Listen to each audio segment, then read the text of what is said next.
Track 1.26.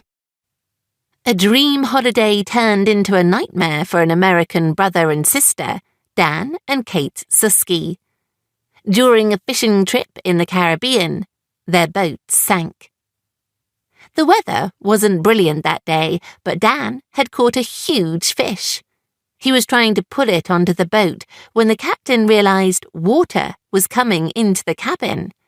The boat was sinking fast. The captain used his radio to send a message for help. Then he shouted, "Jump out!" So they did, and a few minutes later, the boat disappeared under the waves.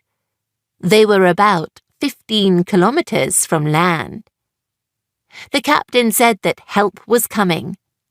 The weather was now awful, but they were wearing life jackets. After an hour, the captain and the Suskys lost each other, and there was no sign of rescue. So Dan and Kate started to swim as fast as they could towards land. They were both thinking the same terrifying thought. Sharks. A helicopter appeared, but nobody saw Dan and Kate in the water. Day turned to night, and the Suskys swam for 14 hours.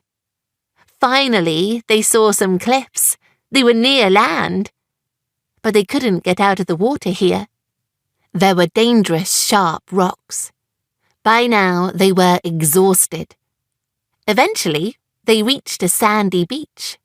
Out of the water at last, they lay down and rested. Then they found a town and picked some green bananas. Finally, they met a young farm worker. He gave them water and food and stayed with them until the police arrived. He also gave them some tragic news. The captain was lost at sea. After a few days in hospital, Dan and Kate were fine. Their story had another happy ending. A rescue boat found the captain after 23 hours in the water.